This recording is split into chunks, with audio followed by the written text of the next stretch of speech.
miles away from Fairbanks.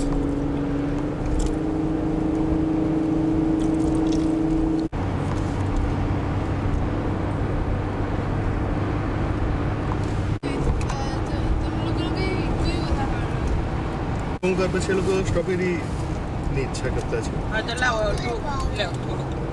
નહીં એક જ બોરીટો હતો. એક જ. I said look at the logo like Dunkin' looking at it. I was like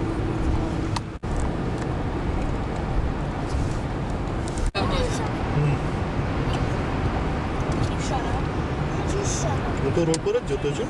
કેમેરાનું રેકોર્ડિંગ કરે હું રોડ પર જોતો છું. You gonna drink all this?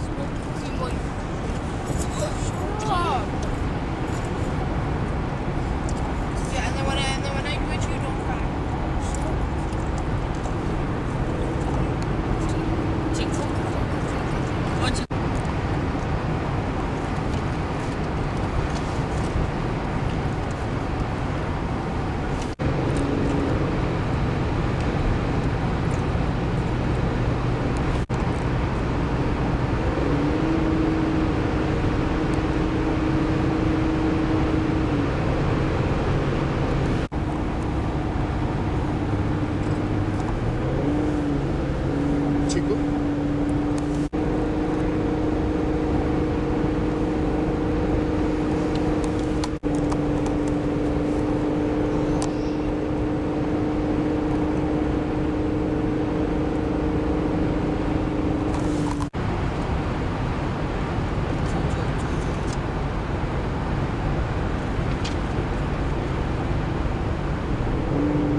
એક ખાલી પેલામાંથી ડોગ સ્લેજિંગની DVD મળી તે આપણે લીધી.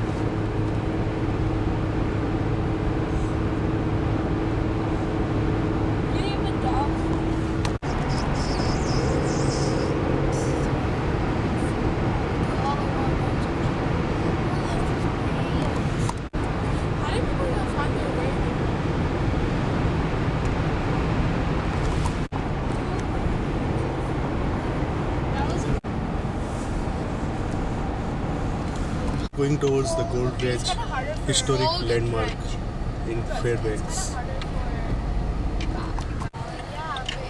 Entering the Gold Dredge No.8 National Historic District.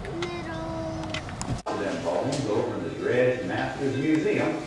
You know, as a matter of fact, the mess hall over yonder on the hill. This is the original mess hall that was used back in the 40s to feed all the fellows working on the dredge. I can tell you that the food was just as good back in my day as you served up fine to dig up gold. By far the easiest method was created by Professor Benjamin Dover way back in the gold rush days. A prospector with his trusty small sluice box and gold hand in hand. Now most times the gold in these parts was a whole lot deeper, so we had to do what was called placer mining. And that involved either under a sluice box to find the gold. But when we really wanted to get serious, we used a gold dredge. Now, it really ain't nothing but a great big mechanical gold pan, and we'll tell you more about that in just a little bit.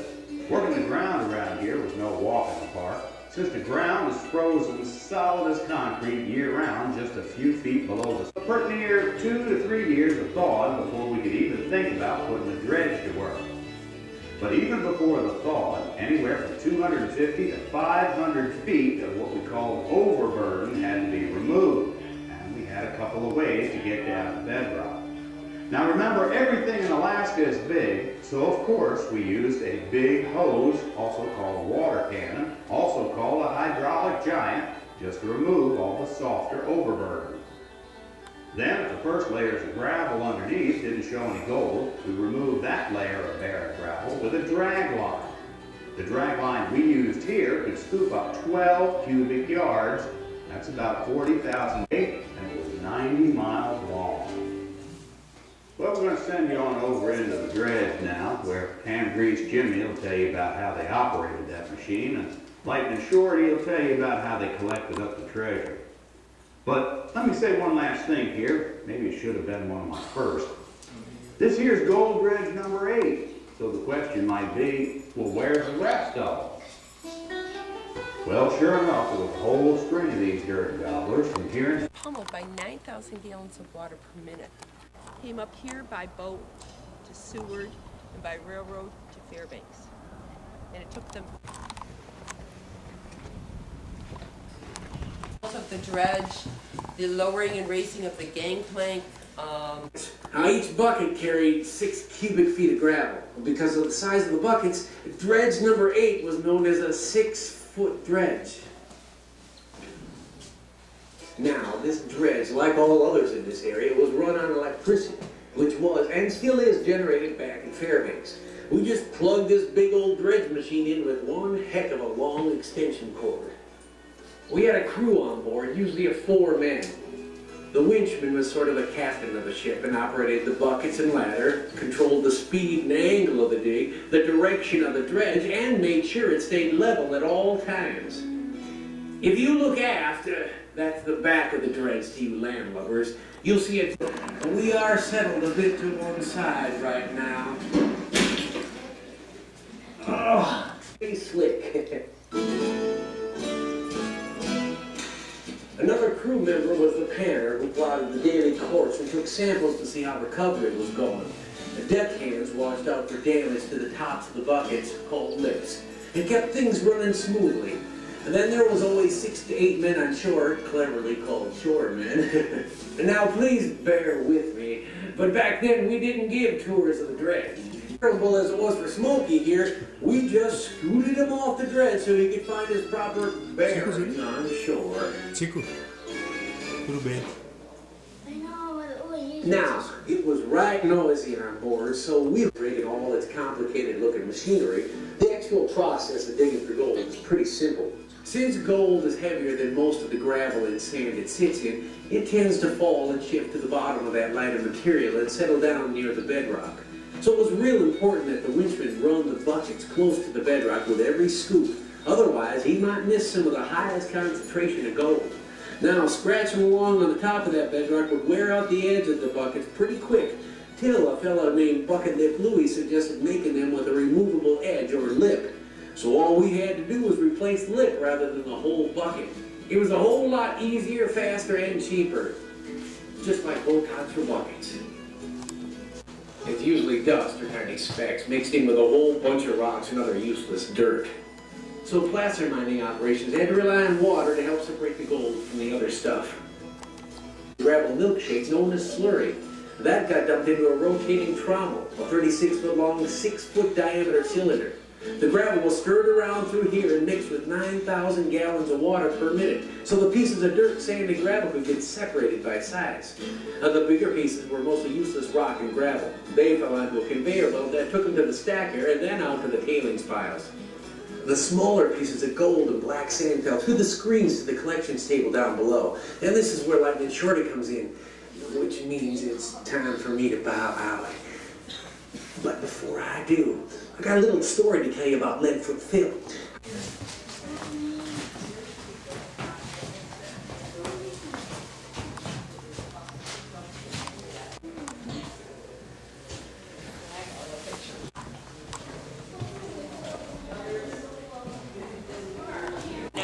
Gallons of water per minute, and there were rocks in there this size.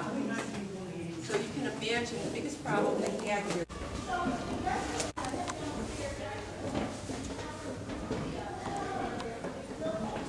Right through onto the conveyor belt going up with it. Impressive. Yeah, it was operated. And if the day was like today, they don't build them like that anymore. But indeed, everything would come on the bottom. So it would be on the bottom.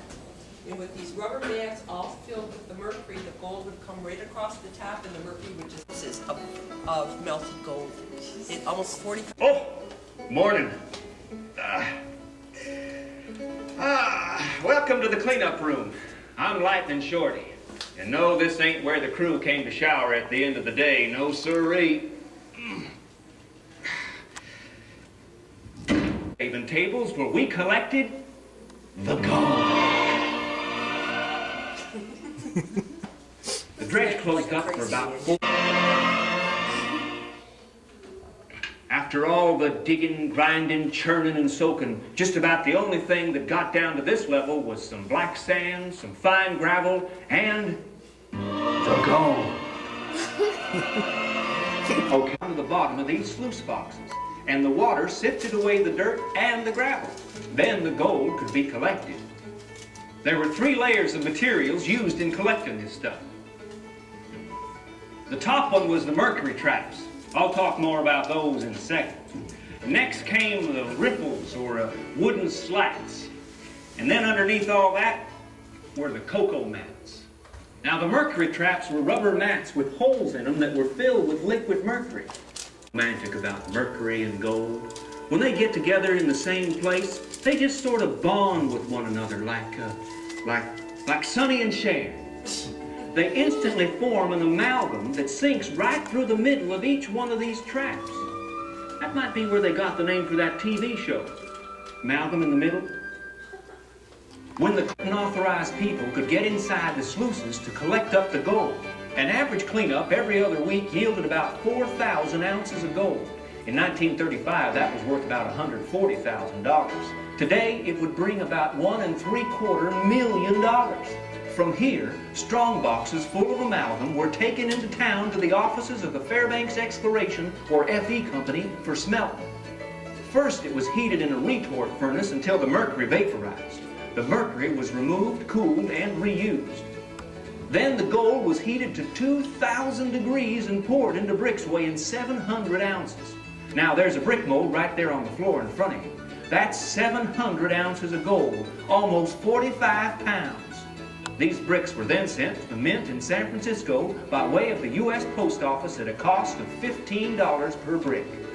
All those piles of dirt and gravel outside, those are called tailings. The muck that's been sifted through the dredge and thrown away. You can still see those tailings stacked up. Thankfully, here on the dredge, stealing was never a big problem, and our safety record for serious injuries was pretty good too.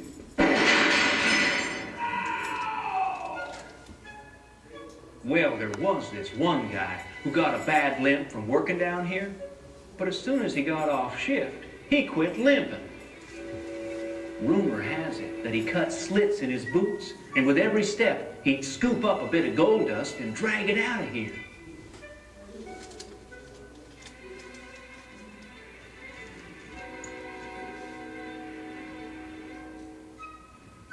Yabba dabba doo.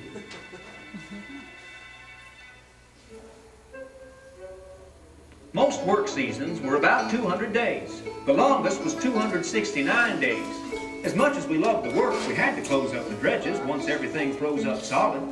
Most of the hired hands stayed in Fairbanks through the winter, but some of us became